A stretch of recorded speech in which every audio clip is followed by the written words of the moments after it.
Dude TV.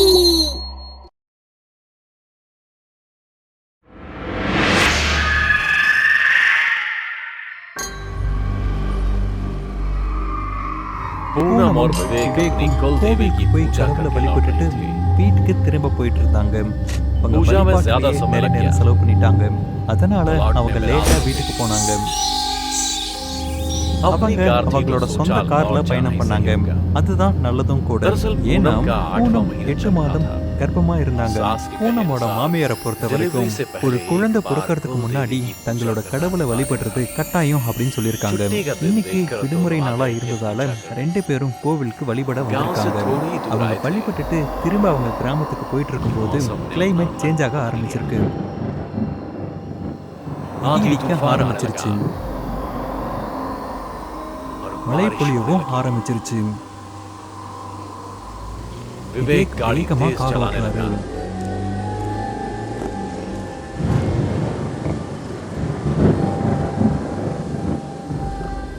विवेक थोड़ा धीरे चलाओ। கவலைப்படாத, Don't worry, நான் कुछ नहीं இருக்கேன்ல, होने दूंगा तुम्हें। ஒண்ணும் ஆகாது.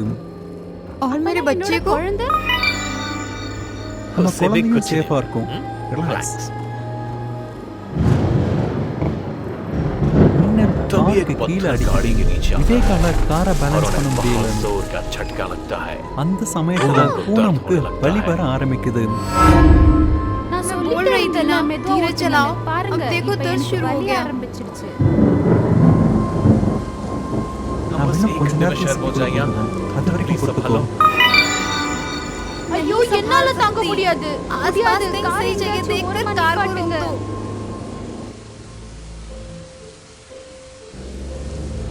விவேக் ரொம்ப கவலைப்படுறாரு. அவர் வீதியிலே அங்கேயும் இங்கேயும் பார்த்துட்டு கார் ஓட்டிட்டு போறாரு. அப்புறம் காட்டுக்கு நடுவுல ஒரு கிராமத்தை பார்க்கறாரு. அந்த கிராமம் இருக்கிற பக்கமா பார்த்து காரை திருப்பி அங்க ஓட்டிட்டு போறாரு. ஒரு வீட்டுக்குள்ள லைட் எரிஞ்சிட்டு இருக்கிறத வெளியில இருந்து பார்க்கறாரு. அது அவருக்கு ரொம்ப தைரியத்தை தருது. பூனம், உனக்கு ஒன்றும் ஆகாது. பூனம் வலி தாங்க முடியாம கத்துறாங்க. பூனமோட குரல் கேட்டு அந்த வீட்ல இருந்து வயசான ஒருத்தங்க வெளியே வராங்க. என்ன ஆச்சு மகனே? பாட்டி, எங்களுக்கு உதவி பண்ணுங்க. என் ஒய்ஃபுக்கு 8 மாசம் வலியில துடிக்கிறாங்க. இங்க யாராவது டாக்டர் இருக்காங்களா? இங்க நாங்க பிரசவம் எல்லாம் பாப்போம்பா. அந்த பிரசவம் பாக்குறது நான் தான். நீ யோசிக்காத மகனே. அந்த கடவுள் இருக்காரு, அவரு பார்த்து பாரு. உன்னோட பொண்டாட்டிய உள்ள கூட்டிட்டு வா. நானு உதவிக்காக யாரையாவது கூட்டிட்டு வரேன்.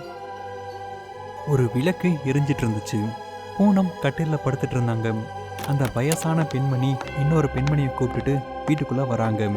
வீட்டுக்கு வெளியில ஒரே இருட்டாவும் இடியும் மின்னலுமா இருக்கு. மகனே, நீ வெளிய போ.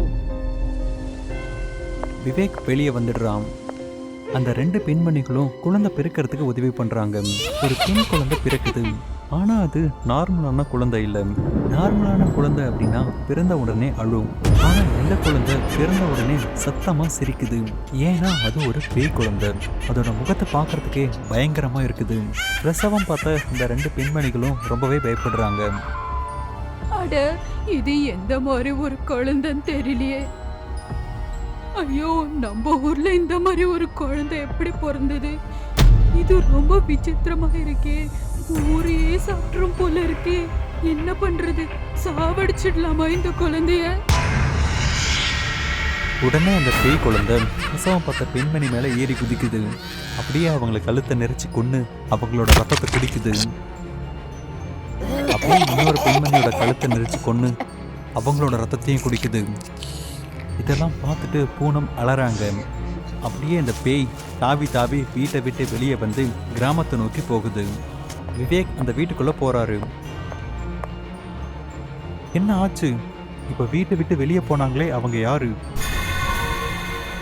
அது நம்மளோட குழந்தை. பாருங்க, எல்லாரையும் சாவடிச்சிச்சு. அது பேயின்னு நினைக்கிறேன். நம்மளுக்கு உதவி பண்ணவங்களையும் சாவடிச்சிச்சு.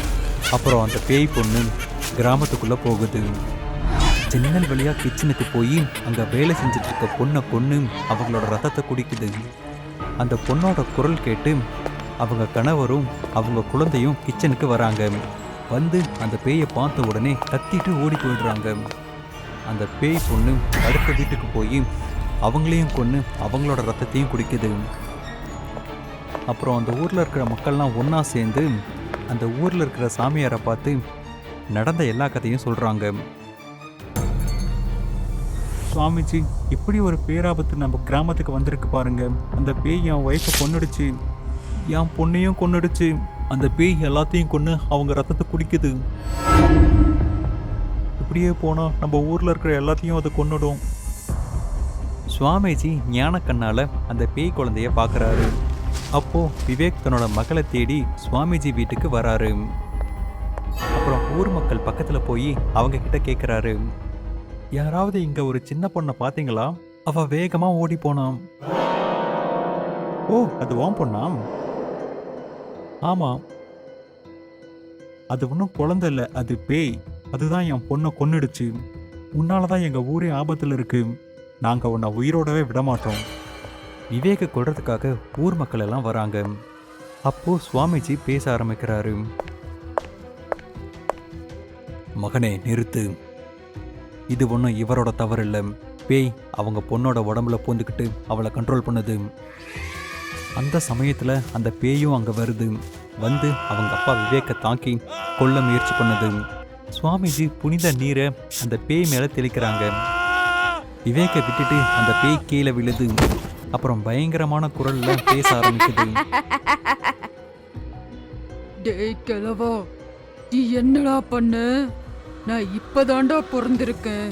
இங்க இருக்கிறவங்க எல்லாரோடைய ரத்தம் குடிச்சு நான் வலுமை. வாய மூடு பேயே. ஒண்ணுமே அறியாத பொதுமக்களோட ரத்தத்தையா குடிக்கிற நீ? நான் பலசாலியாக போறேன்டா. அப்பா எனக்கு பால் குடிக்க வைக்கலல்ல, அதனால இங்க இருக்கிற எல்லாரோட ரத்தம் குடிக்க போறேன். யார் நீ? எங்கிருந்து வர? நானு முராரியோட பொண்ணு. இதை கேட்ட பொதுமக்கள் எல்லாம் ஷாக் ஆகுறாங்க. ஏன்னா முராரியோட ஒய்ஃபுக்கு குழந்தை பிறக்கும் போதே அவங்க இறந்து போயிடுறாங்க. அவங்க வறுமையால் இறந்ததுக்கு அப்புறம் அவங்க பொண்ணை பார்த்துக்கிறதுக்கு யாருமே இல்லை. அதனால பிறந்த கொஞ்ச நேரமே ஆன அந்த பச்சிளம் குழந்தைய கிணத்துல தூக்கி போட்டுடுறாங்க. அதுவும் அந்த குழந்தை தாய்ப்பால் கூட குடிக்கல. முராரி அந்த பொதுமக்கள் கூட்டத்தில் இருந்தாரு. அப்புறம் சுவாமிஜியோட காலை பிடிச்சிட்டு அழுதாரு. உன் குழந்தை பிறக்கும் போதே இறந்து போச்சு தானே? சுவாமிஜி, என்னை மன்னிச்சிடுங்க. நான் வாழ்க்கையில் பெரிய தப்பு ஒன்று பண்ணிட்டேன். நீ மன்னிக்க முடியாத பாவம் பண்ணிட்ட. பேய் குழந்தையே, நாங்கள் உனக்கு என்ன பண்ணா நீ சந்தோஷமாவ? உனக்கு என்ன பரிகாரம் பண்ணணும்? எனக்கு நிறைய பால் வேணும். சுவாமிஜி சொன்னதுக்காக ஊர் மக்கள் எல்லாம் அந்த பேய்க்காக அவங்க வீட்டில் இருந்து பால் எடுத்துட்டு வராங்க. இந்த பால் எல்லாம் குடிச்சதுக்கு அப்புறம் அந்த பேய் குழந்தையோட உடம்புல இருந்து போயிடுது. பேய் போனதுக்கு அப்புறம் குழந்தை தரையில படுத்துட்டு அழுவுது. விவேக் உடனே தன்னோட குழந்தைய கையில எடுக்கிறாரு. ஊர் மக்கள் எல்லாம் அவர்கிட்ட மன்னிப்பு கேட்குறாங்க. அப்புறம் கடைசியா பூனமும் விவேக்கும் அவங்க குழந்தைய எடுத்துக்கிட்டு அவங்க ஊருக்கு போறாங்க. ராஜ்பூர் கிராமம் ஒரு ஆறுக்கு பக்கத்துல இருந்ததுனால அங்க இருக்கிறவங்களுடைய தொழில் மீன் பிடிக்கிறது, அப்புறம் விவசாயம். அன்னைக்கு ராமு ஏதோ ஒரு வேலைய நகரத்துக்கு போய் திரும்பி வந்துகிட்டு இருந்தான். திரும்பி வரும்போது சைக்கிள் பஞ்சர் ஆயிடுச்சு. ரொம்ப நேரம் ஆயிடுச்சு. ராமு நடந்துகிட்டே அவன் வீட்டுக்கு போய்கிட்டு இருந்தான். அப்போ திடீர்னு ஒரு உருவம் அவன் கழுத்தை பிடிச்சி கீழே தள்ளிடுச்சு. ராஜ்பூர் கிராம மக்கள் யாரும் ஊரை விட்டு போகக்கூடாது. அப்படி போனீங்கன்னா அவங்க ரத்தத்தை குடிச்சிருவேன். நான் என்ன பண்ணேன் உன்னை? என்னை விடு. என் குழந்தைங்க எனக்காக காத்துக்கிட்டு இருப்பாங்க. நாளைக்கு என் பொண்ணோட கல்யாணத்துக்காக மாப்பிள்ளை வீட்டுக்காரங்க எல்லாம் வருவாங்க. வாயமோடு. கொஞ்ச நேரத்துல ராமுவோட கழுத்தை கடிச்சு ரத்தத்தை குடிச்சுது. அப்போ ராமுவோட பக்கத்து வீட்டுல இருக்கிற பன்வாரி அந்த பக்கம் வந்தான். பன்வாரி, பன்வாரி, வீட்டுக்கு ஓடு. அவன் யாரையும் விட மாட்டான். கிராமத்துல இருக்கிற எல்லார்கிட்டையும் சொல்லு, யாரும் மாலை நேரத்துக்கு அப்புறம் வீட்டை விட்டு வெளியே வர வேண்டாம். அப்படி சொல்லிக்கிட்டு இருக்கும் போதே ராமுவோட கழுத்து ஒரு பக்கமா சாஞ்சிருச்சு. எல்லாரும் இந்த பாட்டை நிறுத்துங்க. ராமு யாரோ கொன்னுட்டாங்க. அவ யாரும் மாலை நேரத்துக்கு அப்புறம் வீட்டை விட்டு வெளியே வர வேண்டாம்னு சொன்னா. எப்படியோ அந்த பொண்ணோட கல்யாணத்தை பகல்லையே முடிச்சிட்டாங்க. இப்படி ஒரு நாள் ஒரு மீனவன் மீனை பிடிச்சிட்டு வீட்டுக்கு வந்துகிட்டு இருந்தான். ரொம்ப நேரமாயிடுச்சு. திடீர்னு மீன் வச்சிருந்த அந்த கூடையோட எடை அதிகமாச்சு. அப்போ அவன் அந்த கூடையை பார்க்கலான்னு மேல இருந்து கீழே இறக்குனான். அப்போ மீன் சாப்பிட்றதா உனக்கு ரொம்ப பிடிக்கும்ல, இப்போ உன்னையே நான் அந்த மீன் மாதிரி சாப்பிட போறேன். 1 மணி நேரத்துல முடிச்சிருவேன். அவன் பயத்துல நடுங்கினான். ஐயோ கடவுளே! அவன் வேகமா ஓடி தப்பிக்க பார்த்தான். ஆனா அந்த பயங்கரமான பூதம் அவனோட கழுத்தை கடிச்சு எல்லா ரத்தத்தையுமே குடிச்சிருச்சு. அதுக்கப்புறம் ஏதாவது வேலையா வெளியூர் போயிருக்கிறவங்க வர ரொம்ப நேரம் ஆயிடுச்சுன்னா அவங்க ஊருக்கு வெளியே இருக்கிற ஹோட்டல்லையே தங்கிடுவாங்க. அன்னைக்கு கிஷன் ரொம்ப நாளுக்கு அப்புறம் வேலைக்கு லீவ் போட்டு ஊருக்கு வரலான் இருந்தான். அப்பா அர்ஜுன் சிங் ஃபோன் பண்ணாரு.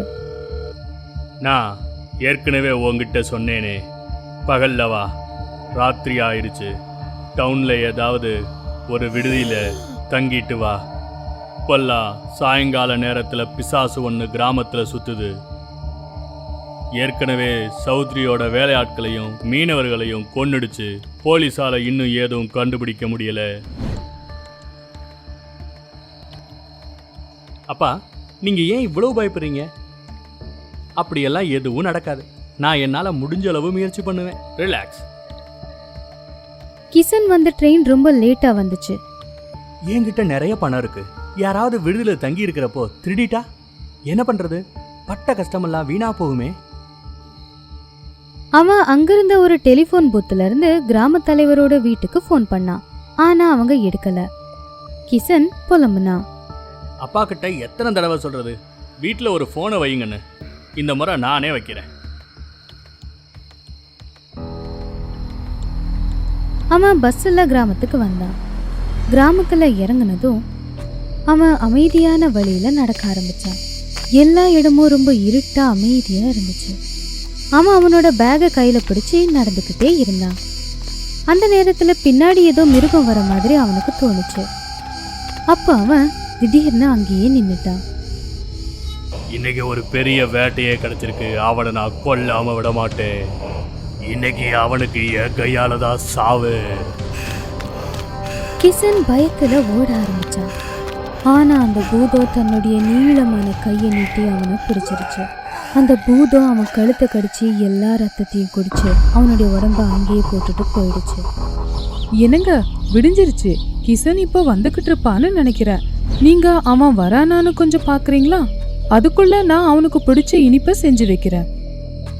அட, ஏன் இவ்வளவு ஆர்வமா இருக்க? அவன் வீட்டுக்கு தானே வாரான். இன்னும் அவங்க 2 பேரும் பேசி முடிக்கல. அதுக்குள்ள ஐயா, சீக்கிரம் வாங்க. நம்ம கிசான் தம்பி நேத்து நைட்டு வந்திருக்காங்க. அந்த பிசாசு அவனை கொன்னுடுச்சு.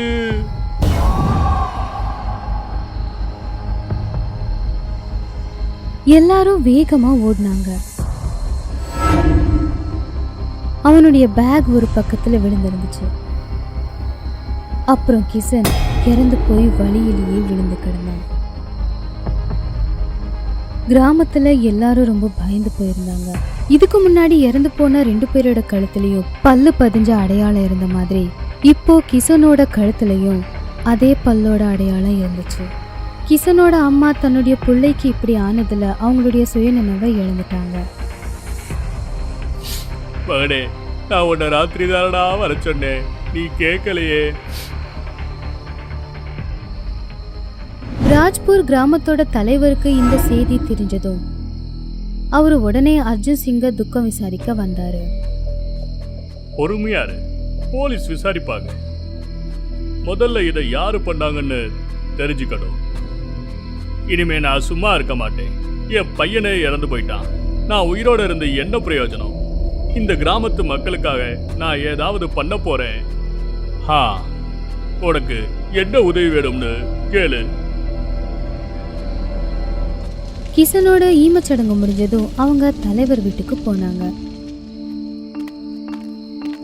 தாவு சார், இன்னைக்கு நான் கொஞ்சம் ஆட்களோட காவல் காக்க போறேன். எனக்கு உங்க காவலாளி ஒருத்தனும் ஒரு பயில்வானும் வேணும். தாராளமா என் துப்பாக்கியை கூட எடுத்துக்கங்க. எல்லாரும் நைட்டு வேட்டைக்கு தயாரானாங்க. இருட்டானதும் அவங்க எல்லாரும் ஒரு மரத்துல ஏறி அங்கேயே உட்காந்து காத்துக்கிட்டு இருந்தாங்க. நைட்டு ரொம்ப இருட்டானதும் எல்லாரும் அவங்கவுங்க வீட்டு கதவை மூடிட்டாங்க. நைட்டு 9 மணி இருக்கும். அப்போ எல்லாருக்கும் ஏதோ ஒரு பெரிய மிருகம் ஓடி வர மாதிரி சத்தம் கேட்டுச்சு. ஆனா அது மிருகம் இல்லை, அது ஒரு பூதம். அது பார்க்கவே ரொம்ப பெருசா பயங்கரமா இருந்துச்சு. எல்லாரும் பயந்துட்டாங்க. கொஞ்ச நேரம் அங்க இங்கன்னு பார்த்துட்டு அது கிராமத்தை நோக்கி போச்சு. அது சத்தம் போட்டுக்கிட்டு இருந்துச்சு. இந்த கிராமத்துல இருக்கிற யாரும் வெளியே போக கூடாது, ஒருத்தரைய விட மாட்டேன், எல்லா பேரையுமே பழிவாகிடுவேன். எல்லாரும் புரிஞ்சுக்கிட்டாங்க இது ஒரு பூதம்னு. காலையில விடிகிற வரைக்கும் எல்லாரும் மரத்திலேயே உட்காந்துருந்தாங்க. அவங்க எல்லாரும் கீழே இறங்குனதும், நீங்க எல்லாரும் பாத்தீங்களா, அது ஒரு பிசாசுதான், மனுஷன் இல்ல. நீங்க எல்லாரும் உங்க வீட்டுக்கு போங்க. நான் பக்கத்து ஊர்ல இருக்கிற என் நண்பன் கிருதாரிலால பார்க்க போறேன். நாளைக்கு காலையில தான் வருவேன். என் மனைவி கிட்ட சொல்லிடுங்க. ஆனா இந்த பிசாசு கிட்ட இருந்து எப்படி தப்பிக்கிறது? எல்லாரும் கவனமா இருக்கணும். வேற என்ன செய்ய முடியும்? அர்ஜுன் சிங் அவருடைய நண்பன் கிர்தாலி லால் கிட்ட போய் நடந்த எல்லாத்தையும் சொன்னாரு. நம்ம கிராமத்துல பக்கத்துல ஒரு மடத்துல ஒரு மந்திரவாதி இருக்காரு. எப்பேற்பட்ட பேய் பிசாசு எல்லாமே அவர் ஓட்டி இருப்பாரு. ஆனா அவரை ராத்திரி தான் பார்க்க முடியும். இன்னைக்கு நீ இங்க ரெஸ்ட் எடு, ராத்திரி அவரை பார்க்க போலாம். நைட்டு 2 பேரும் அந்த மந்திரவாதியை பார்க்க போனாங்க. என்ன வேணும் உங்களுக்கு? இந்த ராத்திரி உங்களுக்கு என்ன வேலை? சுவாமி, எங்களுக்கு அந்த பிசாசு கிட்ட இருந்து விடுதலை வேணும். அது என் பையனை இறக்கமே இல்லாம கொன்னுடுச்சு. உங்களை பத்தி ரொம்ப கேள்விப்பட்டு இருக்கோம். நீங்க உங்க கிராமத்துக்காரங்களை கவனமா இருக்க சொல்லணும். யாரும் நாளைக்கு வீட்டை விட்டு வெளியே போக கூடாது. நான் நாளைக்கு காலையில வந்துருவேன். மந்திரவாதி ஒரு சீட்டை கொடுத்தாரு. இந்த சாமானெல்லாம் வச்சுக்கங்க. அர்ஜுன் சிங் மறுபடியும் தன்னுடைய நண்பனோட வீட்டுக்கு வந்தாரு. அதுக்கப்புறம் விடிஞ்சதும் அவர் அவருடைய கிராமத்துக்கு போனாரு. அர்ஜுன் சிங் வீட்டுக்கு வந்ததும் மனைவி கிட்ட, நான் கொஞ்சம் வேலையா வெளியே போறேன். அடுத்த நாள் காலையில மந்திரவாதி அங்க வந்து அதே மரத்துக்கு கீழே உட்காந்து ரொம்ப சத்தமா மந்திரத்தை சொல்ல ஆரம்பிச்சாரு. ஓம் க்ரீம் சாமுண்டாயே நமக, ஓம் க்ரீம் சாமுண்டாயே நமக, ஓம் க்ரீம் சாமுண்டாயே நமக, ஓம் க்ரீம் சாமுண்டாயே நமக. இந்த மரத்துக்கு கீழே ஒரு பள்ளத்தை தோண்டுங்க. இங்க இந்த மண்ணு கொஞ்சம் ஈரமா இருக்கு. அர்ஜுன் சிங் தரையை தோண்டிக்கிட்டு இருந்தப்போ, சுவாமி இங்க பாருங்க, ஒரு எலும்பு துண்டு இருக்கு. போதும் போதும், கிடைச்சிருச்சு. மந்திரவாதி அந்த எலும்பை எடுத்து கமண்டலத்துல இருக்கிற தண்ணிய அது மேல ஊத்தி ஒரு கருப்பு கயிறால அதை கட்டிட்டாரு. பக்கத்திலேயே ஹோம குண்டத்தை எரிய வச்சு மந்திரம் சொல்ல ஆரம்பிச்சாரு. அப்போ ஏதோ ஒரு மிருகம் நடந்து வர சத்தம் அவங்களுக்கு கேட்டுச்சு. சுவாமி, அது வந்துருச்சு. இதத்தான் எதிர்பார்த்தேன்.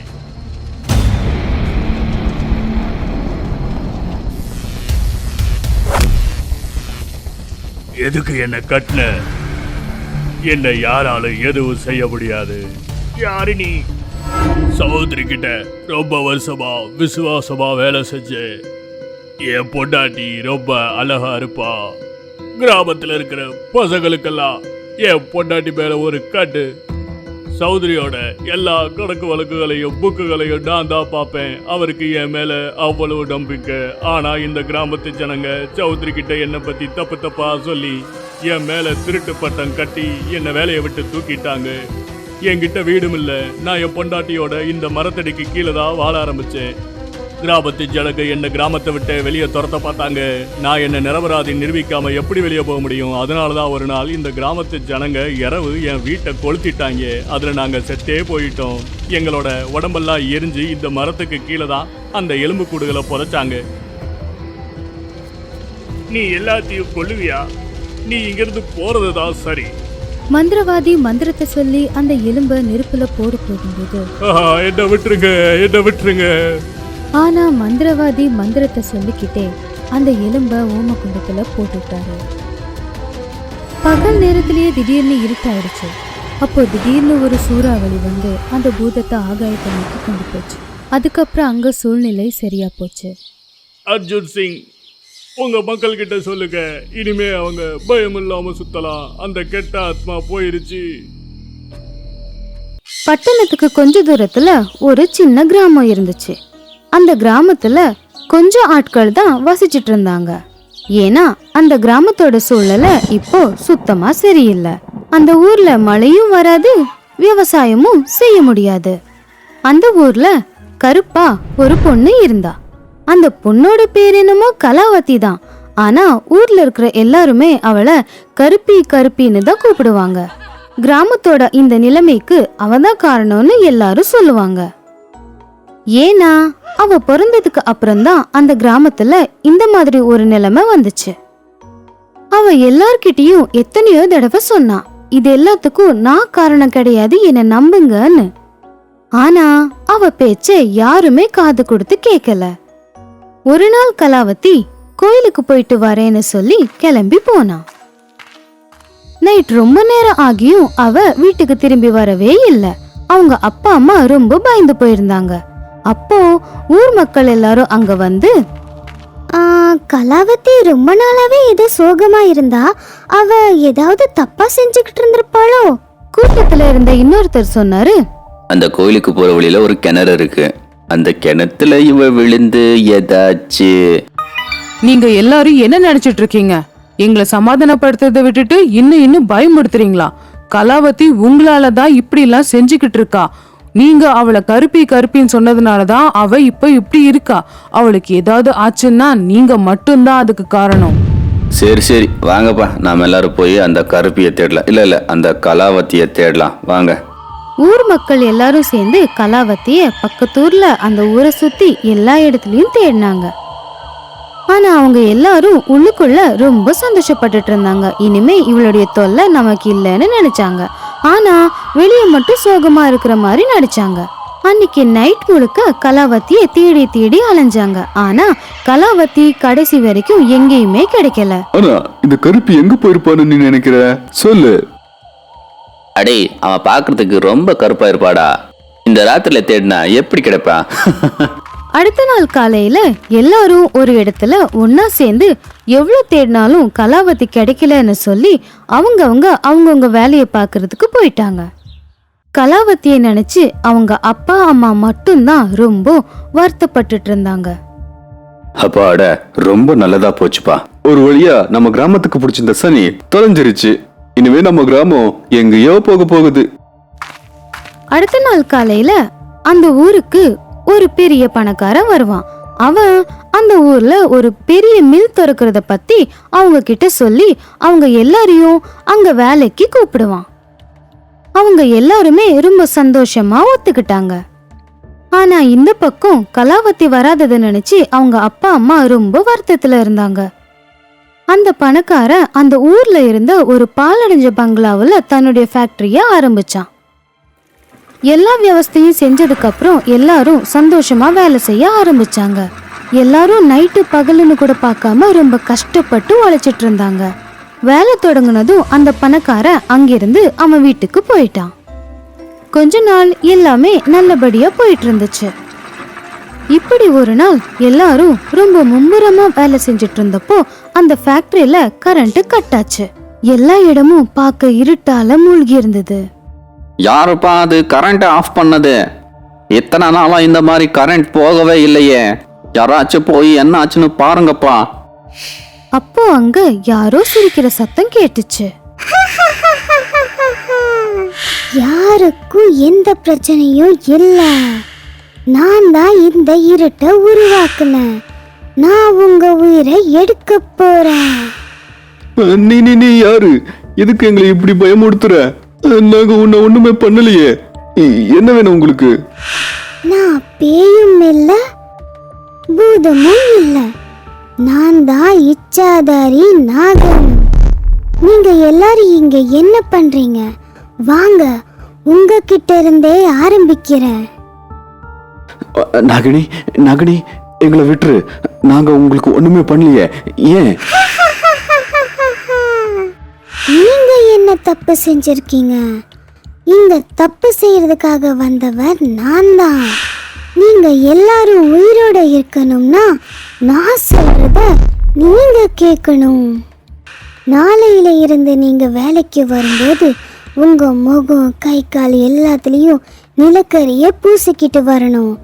அப்படி நீங்க வரும்போது பூசிக்கிட்டு வரலன்னா உங்க எல்லாரையும் அதே நிலக்கரியில போட்டு சுட்டுடுவேன். நான் சொல்றது உங்களுக்கு புரியுதா? நான் பேயும் இல்ல பூதமும் இல்ல, நான் தான் இச்சாதாரி நாகம். கண்டிப்பா நீங்க சொன்ன மாதிரி நாங்க பண்றோம். மறுநாள் ஒருத்தன் அவன் உடம்புல நிலக்கரிய பூசிக்கிறத பார்த்து அவனுடைய பொண்டாட்டி கேட்டா, என்னங்க இது, எதுக்காக நிலக்கரிய பூசிக்கிறீங்க? எல்லாரும் முகத்துக்கு பவுடர் பூசுவாங்க, நீங்க இத பூசிக்கிறீங்க? நீ வாய மூடு, நான் என்ன பண்ணணுமோ அது எனக்கு தெரியும். இப்படி சொல்லி அவன் வேலைக்கு கிளம்புவான். அவனை பார்த்து சின்ன பசங்கள்ல இருந்து வயசானவங்க வரைக்கும் பார்த்து சிரிப்பாங்க. என்னடா இது, உனக்கு என்ன பைத்தியமா? ஏன் இத பூசிக்கிட்டு போய்கிட்டு இருக்க? எல்லாரும் கூந்தலுக்கு தான் மை பூசுவாங்க, இவன் பார்த்தா உடம்பு ஃபுல்லா பூசிருக்க. ஆனா அவன் மட்டும் அவங்க பேச்ச கேட்டும் கேட்காத மாதிரி அங்கிருந்து கிளம்பி போயிடுவான்.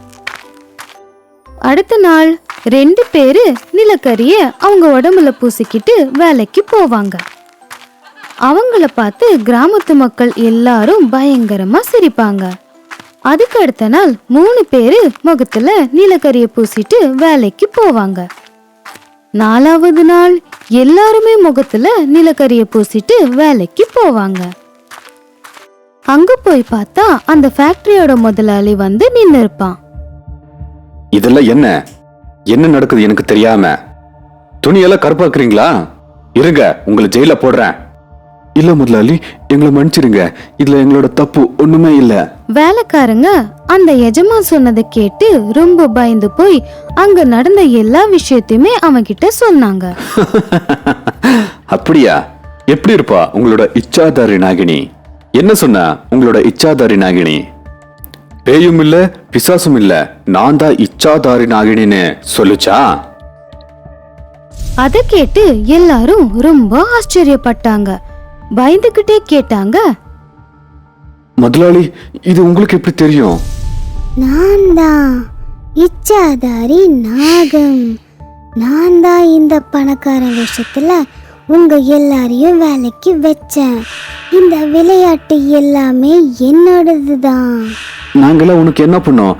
எதுக்கு இந்த மாதிரி இம்சை பண்ற? என்ன, நீங்க என்ன தப்பு செஞ்சீங்களா? சரி சொல்லுங்க, கலாவதி என்ன தப்பு செஞ்சா? கலாவதி? கலாவதி? கலாவதியா? நான் தான் கலாவதி. நீங்க எல்லாரும் சேர்ந்து கருப்பி கருப்பின்னு கூப்பிட்டு கஷ்டப்படுத்துனீங்களே, அதே கலாவதி தான் நான். இத கேட்ட எல்லாரும் ரொம்ப பயந்து போயிடுவாங்க. நாகினி அவங்க கிட்ட சொன்னா கலாவதி அவங்களால எவ்வளோ கஷ்டப்பட்டா, அவங்களால அவ தினமும் எவ்வளோ அழுதுட்டு இருந்தா. அப்புறம் கலாவதி ஒரு மிகப்பெரிய சிவபக்தேன்னு சொன்னா. அவ எப்பவுமே ஊருக்கு கொஞ்சம் தள்ளி இருக்கிற ஒரு சிவன் கோயில்ல போய் தன்னுடைய கஷ்டத்தை சொல்லுவா. கடவுளே, என்னை ஏன் இப்படி படைச்ச? என்னை எல்லாருமே ரொம்ப கிண்டல் பண்றாங்க, என்னால தாங்கிக்க முடியல. என்னுடைய இந்த உருவம் மாறுமா மாறாதா? உனக்கு நான் சொல்றது கேக்குதா? இப்பவாவது என்னுடைய கோரிக்கையை நிறைவேற்றுவியா? அப்படி நிறைவேற்றலனா நான் இங்கேயே விழுந்து செத்துருவேன். எப்பவுமே நான் சிவன் கிட்ட என்னுடைய கஷ்டத்தை சொல்லிட்டு இருந்தேன். ஒரு நாள் அந்த சிவனுக்கு நான் சொன்னது கேட்டுருச்சு. அவர் எனக்கு ஒரு ஆசீர்வாதம் கொடுத்தாரு. கலாவதி, உன்னோட சோகத்துக்கு காரணம் உன்னோட நிறமல்ல, ஜனங்களின் சிந்தனை. இந்த மாதிரி சிந்தனை பாவத்துக்கு சரிசமமானது. ஜனங்க உன்னோட தோற்றத்தை பார்த்து தானே திட்டுறாங்க. அதனால நான் உனக்கு ஒரு வரம் தரேன். அதனால உன்னோட உருவத்தை நீ மாத்திக்கலாம். உனக்கு இச்சாதாரி நாகினி வரம் கொடுக்குறேன். இப்படி சொல்லி இச்சாதாரி நாகம் கலாவதியோட உருவத்துக்கு மாறி தன்னுடைய வீட்டுக்கு புறப்பட்டா. உன்னை திட்டின மாதிரியே எங்களை திட்டத 2 நாள் கேட்க முடியல. ஆனா உன்னை வருஷமெல்லாம் திட்டிருக்கோம். எங்களை மன்னிச்சிரு கலாவதி. இனிமே இந்த மாதிரி பண்ண மாட்டோம். நீங்க இனிமே யாருக்கும் எந்தவித கஷ்டமும் கொடுக்க கூடாது. அப்படி கொடுத்தீங்கன்னா நாகினி மறுபடியும் வருவா.